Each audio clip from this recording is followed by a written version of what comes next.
Olá, é muito bom estar na sua companhia mais uma vez. Sejam bem-vindos à TV Câmara de Porto Alegre.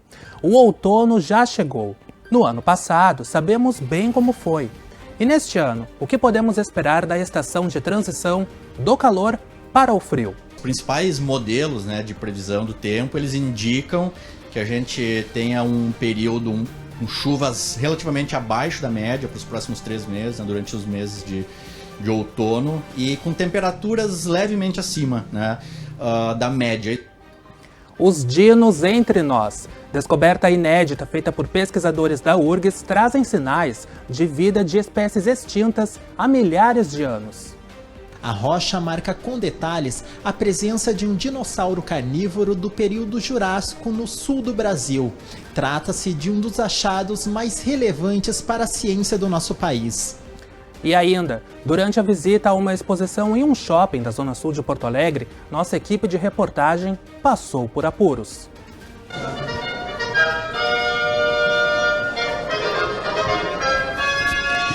E agora, quem poderá nos defender? Será que ela vai conseguir ser salva? É o que a gente vai conferir daqui a pouco.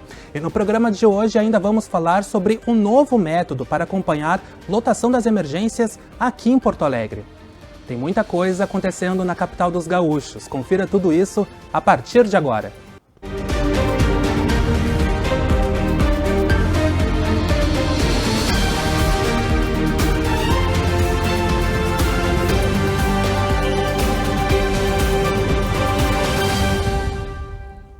E antes de começar a te trazer as notícias, eu inicio cumprimentando a Maria, nossa intérprete de Libras. Desejo a ela um bom trabalho. Estamos com uma nova estação do ano em vigência. Aos poucos, a gente pode observar que as temperaturas já estão apresentando uma leve queda. E com o passar dos dias, vamos percebendo que o verde da copa das árvores já não é tão intenso. As lembranças mais recentes do outono não são as melhores, pois foi no outono do ano passado que ocorreu a grande enchente aqui na capital e em diversas cidades do interior do estado. E claro, o questionamento que se faz é: como vai ser neste ano? A Vanessa Schmidt tem as respostas. O outono começou há poucos dias e deve acabar no dia 20 de junho. Mas o que a gente espera para essa estação que marca a transição entre o verão quente para o inverno frio? Será um outono mais chuvoso, um outono mais quente? Quem vai nos responder essas perguntas é o climatologista Anderson Ruhoff, que já está aqui comigo. Anderson, como é que deve ser o outono esse ano? O que a gente deve esperar? Bom, os principais modelos de previsão do tempo, eles indicam que a gente tenha um período com chuvas relativamente abaixo da média para os próximos 3 meses, durante os meses de outono, e com temperaturas levemente acima da média. Isso não significa, por exemplo, que nós tenhamos pouca chuva ao longo de todo o mês, mas podem ocorrer, por exemplo, chuvas relativamente intensas, mas quando a gente olhar, por exemplo, ao final de 3 meses, a tendência é que tenhamos volumes relativamente abaixo da média durante o mês de outono. Os meses de outono. A gente sabe, Anderson, que nós vivemos um verão atípico, com temperaturas acima da média histórica. Ali em Quaraí, na fronteira do estado, chegou a fazer 50 graus nos termômetros que marcavam na rua. Esse outono deve ter essas elevações tão extremas de temperatura também? Bom, as previsões elas indicam que as temperaturas médias desses 3 meses tendem a ser maiores do que a média. Então, de uma maneira geral, a gente espera temperaturas maiores. Mas como é uma transição, por exemplo, é uma estação de transição entre o calor dos meses de verão com o frio do inverno, a gente pode ter incursões de massas de ar frio. Então, também está previsto a entrada de massas de ar frio, que vão ter períodos de frio sim, mas na média a gente tende a ter temperaturas mais elevadas, inclusive com veranicos ao longo desses próximos 3 meses. Anderson, a gente não tem como questionar também, deixar de questionar aquela questão da enchente. Um ano desse evento que marcou tragicamente a história do nosso estado. A gente deve esperar um volume de chuva alto assim também esse ano? Bom, eu diria que as condições do planeta como um todo que regulam esses grandes eventos extremos, elas são relativamente diferentes nesse ano. Então, por exemplo, no ano passado, nos meses de abril e maio, nós estávamos numa fase de El Niño, saindo de um El Niño, e esse período agora que está se aproximando, a gente está saindo de um Laninha e entrando num El Niño. Mas, ao mesmo tempo, uma das condições, por exemplo, que afetou muito o volume de chuvas do ano passado foram as temperaturas temperaturas muito elevadas do Atlântico Equatorial, né? Então esse ano, por exemplo, a gente tem temperaturas mais baixas, né? Então os oceanos estão, digamos assim, com temperaturas mais baixas, o que indica menos evaporação, né?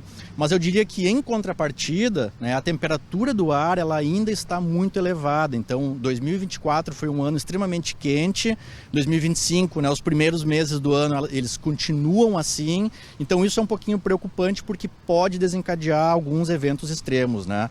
Eu diria que é baixa, né, a probabilidade de termos um evento similar ao que aconteceu em 2024, mas, por exemplo, eventos extremos eles não estão descartados por essa questão ainda do planeta estar extremamente aquecido, né? Mas talvez não com uma abrangência tão grande quanto nós tivemos em 2024. Então a probabilidade ela deve ser bem menor.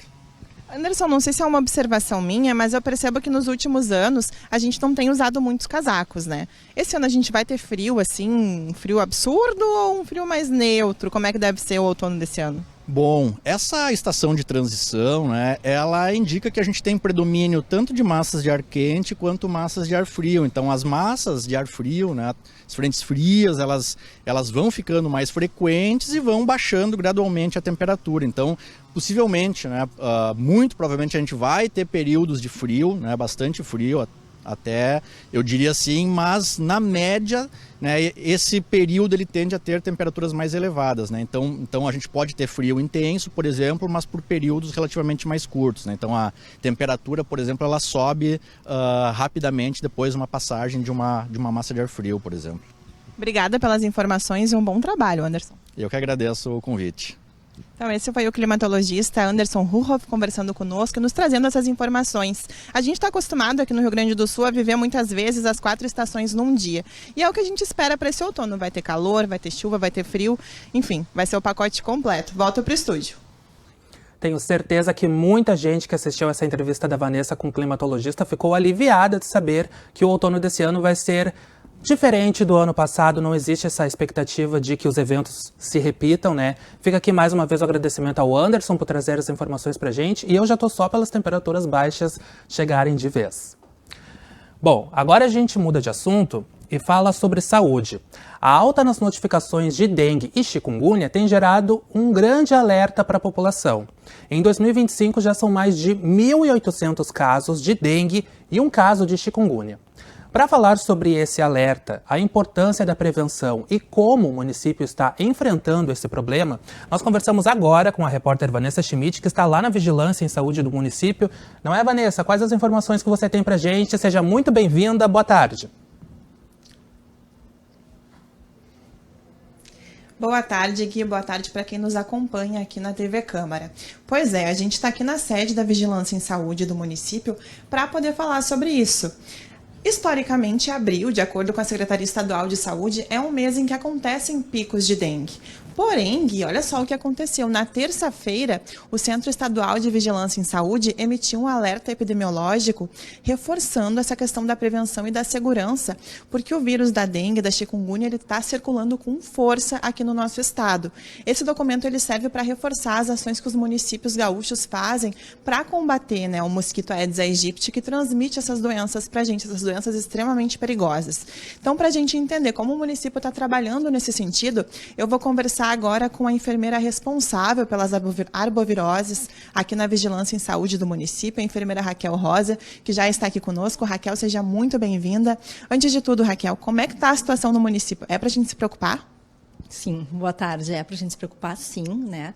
Felizmente, esse ano de 2025 está um pouco melhor em termos de número de casos do que 2024. Isso acompanha até o cenário estadual e nacional também. 2024 foi com mais casos até o presente momento. Porém, uma coisa bem importante, a gente está com o mesmo número de óbitos do ano passado. Então, esse ano a gente tem menos casos do que o ano passado, mas a gente tem o mesmo número de óbitos, que até o momento é um óbito confirmado, tá, de morador aqui de Porto Alegre.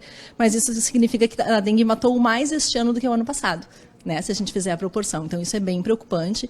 É uma situação que todos nós, como cidadãos, não só o poder público, não só as instituições de saúde, tem responsabilidade sobre o controle da dengue, tá? Então é aquela coisa de sempre que a gente diz e vai continuar dizendo.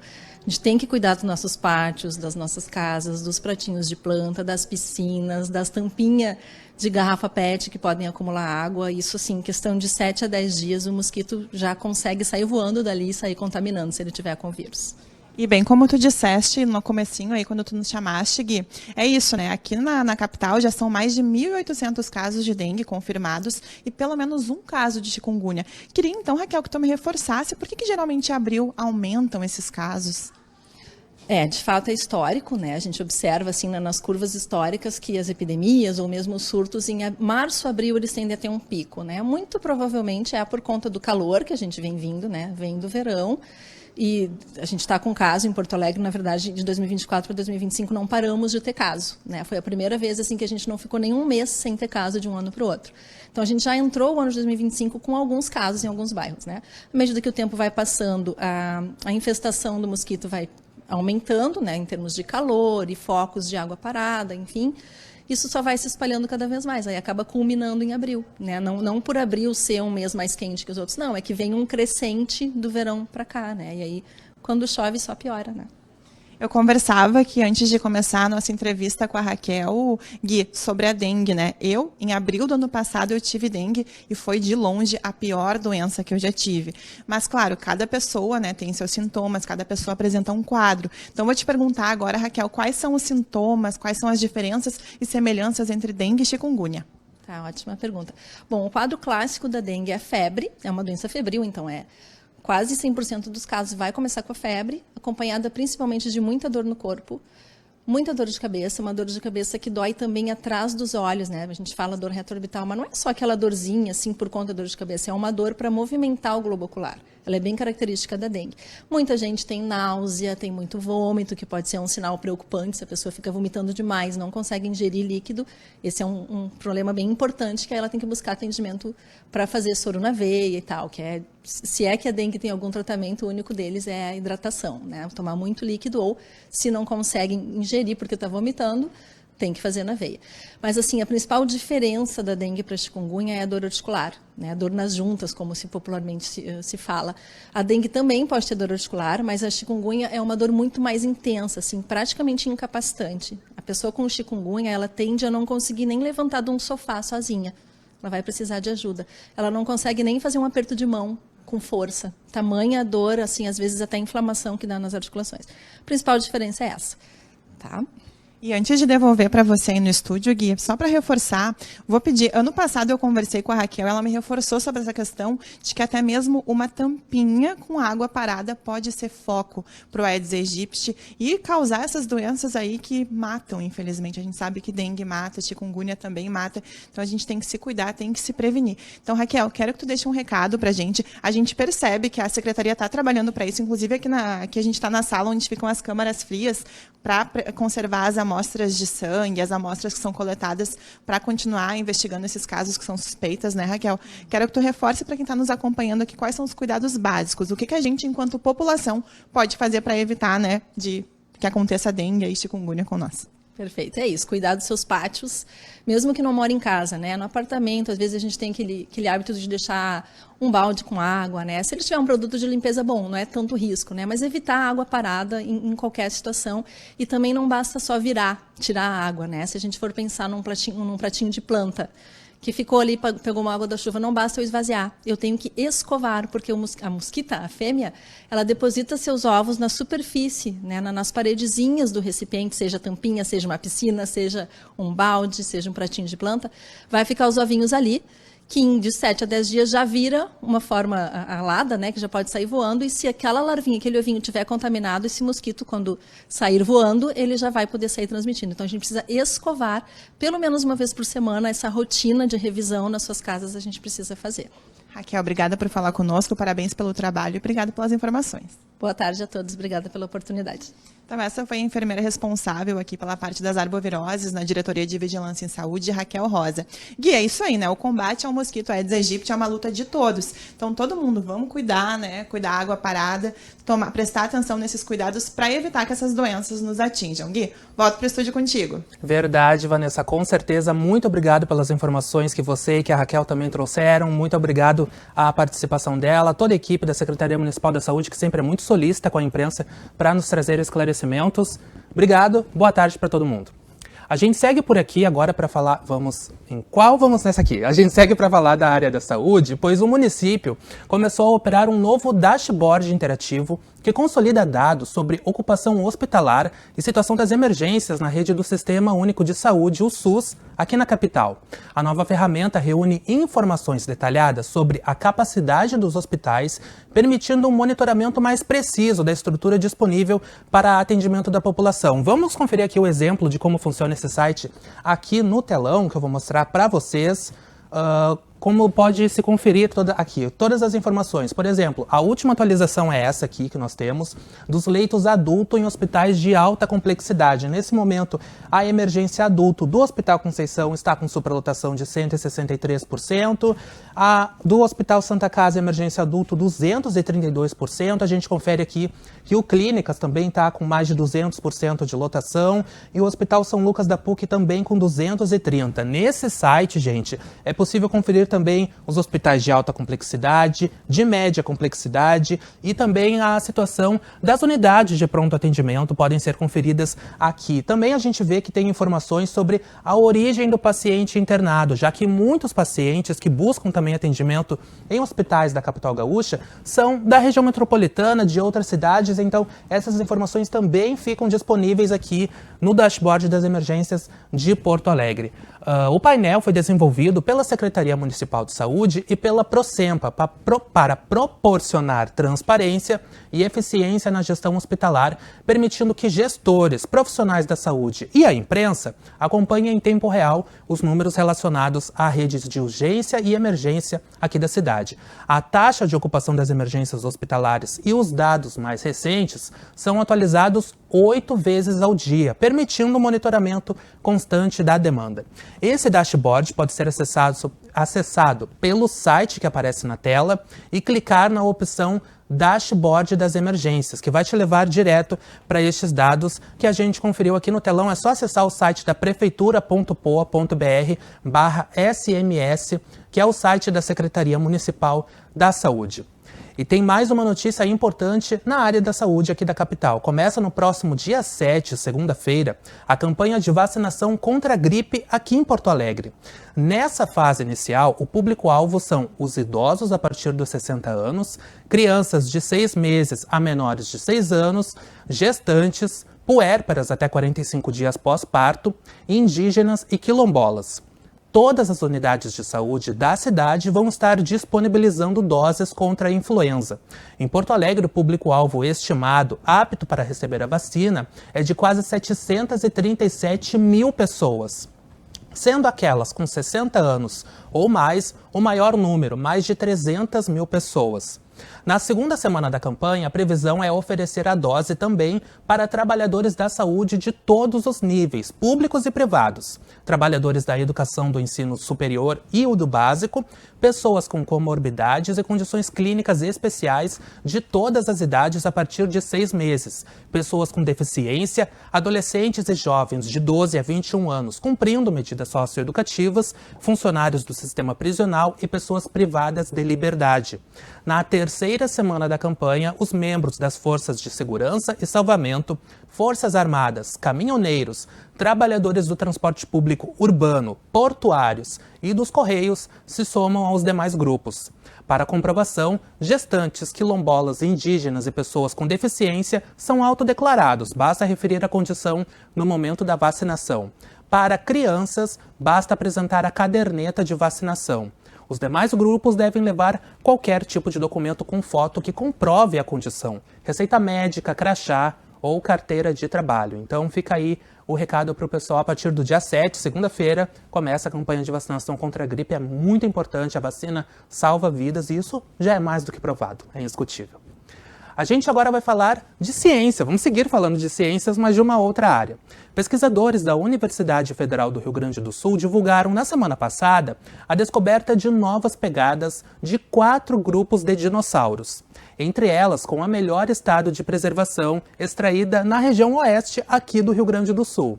Os repórteres Gilberto Caetano e André Rodrigues visitaram o Museu de Paleontologia da Universidade, para onde foram levados os achados, e nos contam mais detalhes na matéria. Consideradas inéditas, as pegadas foram descobertas entre 2018 e 2019 na cidade de Rosário do Sul e Santana do Livramento, municípios que integram a Formação Guará, uma sequência sedimentar que se estende pelo oeste do Rio Grande do Sul. Trazidos para Porto Alegre, os registros, chamados de icnofósseis, viraram objetos de pesquisa no Museu de Paleontologia da URGS. A pegada mais relevante está registrada em uma rocha que foi exposta por um riacho e encontrada pelo grupo em 2018. Nela é possível observar com clareza o relevo da pegada, sua morfologia com 3 dedos e a marca de uma garra, fatores que indicam se tratar de um dinossauro carnívoro. Um dos estudos, conduzido pelo doutorando Denner Cardoso, aluno do programa de pós-graduação em Geociências da URGS, com a colaboração de diversos professores, entre eles Heitor Francischini, conseguiu identificar o grupo de dinossauros que viveu na região. Publicada em uma revista científica internacional, o trabalho também localizou o registro de vestígios de atividades de organismos que ficaram preservados em pedras e sedimentos. Essa pegada foi encontrada em 2018 por uma equipe que estava lá, eu fiz parte dessa equipe, a gente estava na região fazendo essa prospecção por novas pegadas e a encontramos. Foi o nosso primeiro encontro, primeiro achado de uma pegada de dinossauro fora da rodovia, que foi dentro de um riacho. Trouxemos para cá, fizemos alguns procedimentos para curadoria dela, ou seja, colocamos algumas substâncias que vão manter os grãos da rocha coesos, vão manter ela de uma maneira que ela não se destrua facilmente. E aí depois começaram os estudos, né? Pela primeira vez a gente conseguiu identificar um gênero e atribuir a um grupo mais específico, porque normalmente o que acontece? A gente identifica o grande grupo, nós dizemos, essa pegada ela é de um representante do grupo dos terópodes, que é o grupo onde tem o Tiranossauro Rex, por exemplo, só para dar uma cara para o grupo. Ou essa é do grupo dos saurópodes, que são aqueles que têm pescoço longo, que a gente vê em Jurassic Park. E aí, pela primeira vez, a gente consegue dizer dentro do grupo dos terópodes para qual dinossauro é. Então, nesse caso, provavelmente foi um megalosaurídeo, como o Trovosaurus ou o próprio Megalosaurus. A gente consegue chegar a um nível de identificação um pouco mais específico, por causa desse nível de preservação. A equipe explica que o Rio Grande do Sul é referência nos achados do período Triássico, do qual existem fósseis de esqueletos, por exemplo. Porém, as novas pegadas representam uma inédita descoberta para o período Jurássico. Se a gente exclui as aves do grupo dos dinossauros, a gente tem os dinossauros surgindo no período Triássico e se extinguindo completamente no final do período Cretáceo. Aqui no Rio Grande do Sul nós temos rochas desses 3 períodos, mas os dinossauros, enquanto esqueletos, eles vão aparecer somente nas rochas do período Triássico, em que inclusive são os dinossauros mais antigos do mundo, que nós temos aqui uma grande diversidade de dinossauros como Staurikosaurus, Bagualosaurus, Guaibasaurus, enfim. Mas quando a gente vai olhar para o registro do Jurássico e do Cretáceo, os dinossauros não aparecem. Então nós não temos ossos de dinossauros no Jurássico, nas rochas do Jurássico, nem nas rochas do Cretáceo. Mas para o Jurássico nós temos uma condição muito interessante, que é o quê? Não temos partes do corpo, não temos ossos, dentes e etc., mas vamos ter as pegadas desses animais. Quem quiser ver de perto as pegadas, bem como outros fósseis e réplicas, pode visitar o Museu de Paleontologia, que fica no Campus do Vale, na Avenida Bento Gonçalves, 9500. A entrada é gratuita e pode ser feita de segunda a sexta-feira, das 9 ao meio-dia e das 2 às 6 horas da tarde.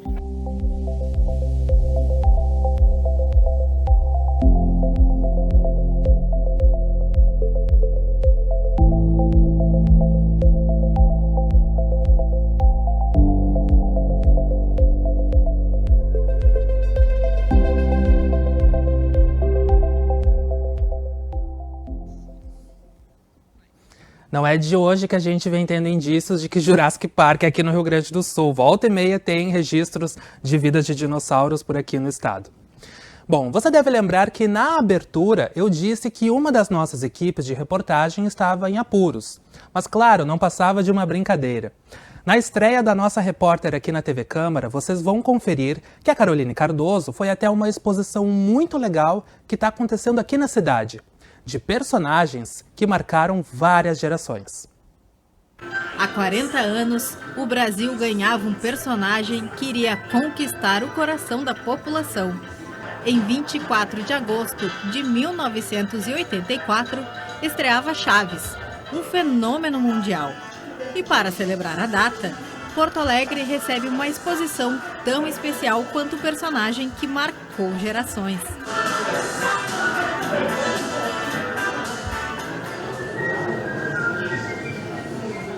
O consultor criativo da exposição, João Victor Traz Castro, conta como surgiu a ideia da celebração. A ideia surgiu da homenagem aos 40 anos da estreia de Chaves e Chapolin aqui no Brasil. Então a ideia é celebrar essas gerações de brasileiros que cresceram com a obra e que hoje trazem as crianças, né, para curtirem a vila e os demais ambientes aqui da exposição. Foi um trabalho de pesquisa meticuloso que eu e mais algumas pessoas fizemos, né, ao longo desse período de desenvolvimento. Então, uma experiência fantástica do ponto de vista do público, enquanto fã, no meu caso, e também como consultor e tudo mais, é maravilhoso. Eu não sei nem como explicar muito bem como que é essa dualidade, né? João Victor, hoje com 26 anos, é fã de Chaves desde criança. E assim como ele, outras pessoas cresceram acompanhando as peripécias dos personagens da vila. É o caso de Davi, que descobriu o seriado aos 5 anos de idade. Por volta de 1987, comecei a ver aquilo, me chamou a atenção. Aquele humor simples, engraçado, sem baixarias, né? Sem apelação. Sob o nome artístico de Chespirito, Roberto Gomes Bolanhos arrastou multidões, não só no Brasil, mas no mundo inteiro. Além dos painéis com outros personagens, o espaço conta com estátuas em tamanho real dos atores. A expressão facial de cada boneco é tão intensa que eu duvido que você não pense em frases marcantes. Ah, e tenho certeza que você já tentou imitar esta pose para sua mãe. A família de Chespirito, que ficou emocionadíssima quando esteve na exposição. Na primeira montagem em São Paulo, né, antes da turnê de Chaves da exposição ser iniciada, e a emoção que tomou conta do público também tomou conta da família, né? O próprio filho do Chespirito, Roberto Gomes Fernandes, se emocionou em diversos ambientes, também ali no Chapolin Colorado, quando a gente tem a estátua do Chapolin, com as feições do pai dele, né, o Chespirito. Então, se isso encanta o público, imagina quem estava lá desde sempre, né? E entre os 9 ambientes da exposição está este túnel, que todo mundo já sabe, quando tocam os trompetes, é a abertura de Chapolin Colorado. O herói atrapalhado, que tem um coração como emblema, também está presente na exposição. O túnel de abertura te leva ao espaço sideral, para que você pegue carona com Chapolin Colorado em seu aerolito. Chaves, Chiquinha, Kiko, Dona Florinda, Professor Girafales e até o Seu Barriga cobrando o aluguel do Seu Madruga. Cenas que povoam as nossas memórias e nos fazem voltar no tempo. Os números identificam as casas. E você, não gostaria de entrar para tomar uma xícara de café assistindo ao Hector Bonilha? Também é possível fazer pedidos na Fonte dos Desejos no pátio da vila. E claro, entrar no barril do Chaves torna a experiência ainda mais inesquecível. A professora Renata Marques conta como foi. Eu me senti entrando na vila, eu acho que entrar ali e ver a entrada do Chapolin também foi nostálgico. O Chaves marcou muito mais a minha infância do que o Chapolin, mas ao mesmo tempo eu me senti como se eu estivesse dentro de um episódio, assim, maravilhoso. E para complementar, eu acho que a questão da exposição em si, a trilha sonora de fundo faz com que a gente sinta mais ainda vontade de que não termine, né? A cada etapa da exposição parece que é mágico. Ela veio acompanhada do também professor Gustavo da Costa. E assim como Renata, ele se encantou com a exposição. Parece de fato que a gente está entrando nesse universo da Vila do Chaves. E para nossa geração que viveu isso na veia, assim, quando criança, é emocionante, é muito legal, gostei bastante. Cada cenário é uma experiência nova, então, sem palavras, eu não tenho nem o que dizer, assim, porque é um reviver momentos que a cada montagem de cenário que a gente ia passando, eu ia lembrando dos episódios e a gente vinha comentando, nossa, olha só o que está aparecendo na TV da Sala da Dona Florinda, o episódio tal, então é uma memória muito gostosa, assim, de viver novamente. Chaves, a exposição, está aberta para visitação até o dia 11 de maio, no segundo andar do Praia de Belas Shopping. O ingresso custa R$ 25,00 inteiro e a meia entrada sai por R$ 12,50. Crianças menores de 5 anos não pagam. Os bilhetes podem ser adquiridos antecipadamente no site expochaves.com.br. Que legal, gente! Deixa eu reforçar o site para vocês, expochaves.com.br, onde você pode comprar o seu ingresso antecipado. Inclusive, o pessoal adiantou que é bom comprar de forma antecipada, porque geralmente nos fins de semana é bastante movimentado. Eu estive lá junto com a Carol e o JJ, que fizeram essa matéria. E, olha, tudo muito pensado nos mínimos detalhes, tão legal quanto a estreia da Carol que nós conferimos aqui. Coisa boa a gente ter a Carol agora como repórter, e garanto para vocês que é uma profissional que vai levar matérias muito boas aqui para a gente conferir nas próximas semanas. Tudo que é bom dura pouco. O Acontece em Porto Alegre de hoje fica por aqui. Você pode conferir mais notícias do Legislativo nos nossos telejornais e no site da Câmara de Vereadores de Porto Alegre. Também te convido para acessar as nossas redes sociais da TV Câmara, onde lá você também no nosso canal do YouTube pode conferir todos os programas que a gente faz aqui para vocês. Agradeço a Maria pela companhia e na semana que vem eu tô aqui te esperando a partir das 14h. Tudo de bom, gente. Tchau, tchau.